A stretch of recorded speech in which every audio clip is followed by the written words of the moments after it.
Good evening from New York. I'm Chris Hayes. There are real questions about the ability of the U.S. intelligence apparatus to provide the commander-in-chief with accurate information, not to mention the intelligence of the commander-in-chief and his ability to absorb the information provided. Today, NBC News reports that Donald Trump is getting his daily briefing on the war in the form of a highlight reel of, and I quote here, stuff blowing up. Quote, each day since the start of the war in Iran, U.S. military officials compile a video update for Trump that shows video of the biggest, most successful strikes on Iranian targets over the previous 48 hours, 3 current U.S. officials and a former U.S. official said. The daily montage typically runs for about 2 minutes, sometimes longer, the official said. One described each daily video as a series of clips of stuff blowing up.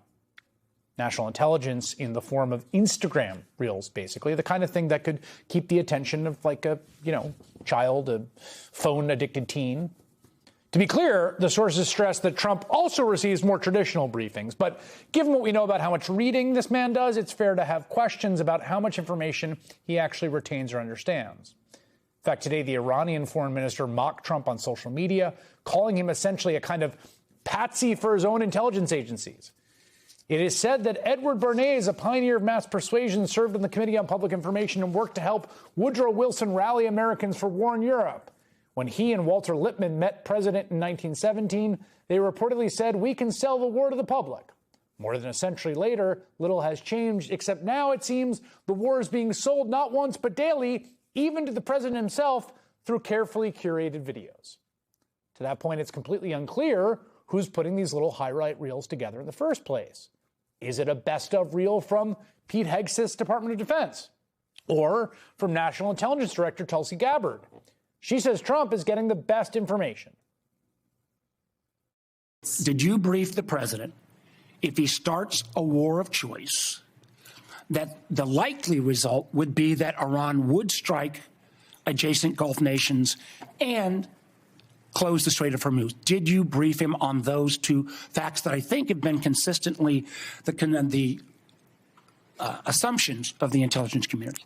I have not and won't divulge internal conversations. I will say that those of us within the intelligence community continue to provide the president with all of the best objective intelligence available to inform his decisions. All the best intelligence and the most awesome explosion videos. Who knows? But it just does not seem like there is a functioning truth-telling process right now in the intelligence apparatus. And there are profound implications there, as, of course, we all learned at 9/11 and as we learned again in the Iraq War. Do you trust an intelligence apparatus run by Tulsi Gabbard and Donald Trump and hand-picked MAGA loyalists at the top? Because that's what we have. In many accounts, it's been hollowed out, and loyalty has been elevated to the most important concern. And we are seeing day by day the consequences. Remember, on the very first day of this war, the U.S. struck a girls' elementary school in Iran multiple times, apparently while meaning to target a nearby military installation. And nearly 200 people were killed, most of them children. And one mother whose child was killed told NBC News this week, quote, "Trump should not think that killing our children has made us despair. He should cry for himself because he will end up in hell." This administration's total lack of competence has had effects like this all over the place. Here's one, and this is thanks to some great reporting in the New York Times. Do you remember earlier this month, in fact, I remember getting the push notification while we were on set during the Texas primary, when the Pentagon announced it had conducted, and this was kind of weird, a joint operation with the military of Ecuador. Okay? And they were apparently targeting narco-terrorists there, according to the Pentagon. In fact, as they always do with this sort of thing, they posted a video to social media which showed a large explosion. And they told us the large explosion was a drug camp. Now, according to the government of Ecuador, the attack was based on intelligence and support from the United States. And at this point, you could probably guess where I'm going with this. As the New York Times reports, quote, "The military strike appears to have destroyed a cattle and dairy farm, not a drug trafficking compound, according to interviews with the farm's owner, 4 of its workers, human rights lawyers, and residents and leaders in San Martin, where the strike took place." Workers on the farm told the Times that Ecuadorian soldiers arrived by helicopter on March 3rd doused several shelters and sheds with gasoline, and ignited them after interrogating workers and beating 4 of them with the butts of their guns. 3 of the workers said the soldiers later choked and subjected them to electrical shocks before letting them go. 3 days later, on March 6th, the Ecuadorian military reappeared in helicopters, residents said. They dropped at least 2 explosives on the farm's smoldering remains. You have to wonder if that explosion of the dairy farm that got bombed made it into Trump's daily highlight video. That's the apparent product of U.S. intelligence right now.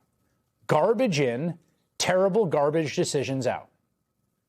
Just today, the country of Iraq says the U.S. struck a medical clinic on a military base there, killing 7 members of the Iraqi military and wounding more than a dozen more. The U.S. denies targeting a clinic. Did they know what they were targeting? Again, who do you believe here? And right now, as this war just continues to threaten to spiral throughout the region, it's not even clear if Trump knows whether or not our country is actually negotiating to end it. This seems like a crucial thing, but it's really not clear. He keeps saying we are in negotiations, active negotiations. Are we? I don't know. Iran insists negotiations aren't happening and, in fact, are a non-starter. And, in fact, they say straight up they will not negotiate with Steve Witkoff and the president's son-in-law, who, by the way, why is he the U.S. negotiator to begin with? And that makes a lot of sense when you consider we have attacked them in the middle of negotiations twice. Twice. Even as the negotiators in the latest round say that a nuclear deal was within reach. So here we are with Iran using its leverage, running essentially a toll operation or a blockade in the Strait of Hormuz, making their own deals for safe passage with China, Russia, India, Iraq, Pakistan. And maybe they'll decide to negotiate with the U.S., and maybe they won't. Who knows? Here's the former head of Britain's Foreign Intelligence Service. Who has the upper hand right now? Who is in a stronger position as that process unfolds? Iran. The reality is that the US underestimated the task and I think, as of about 2 weeks ago, lost the initiative to Iran. In practice, the Iranian regime has been more resilient than I think anyone would have expected. Donald Trump clearly thought this was going to be a cakewalk, that this would be easy.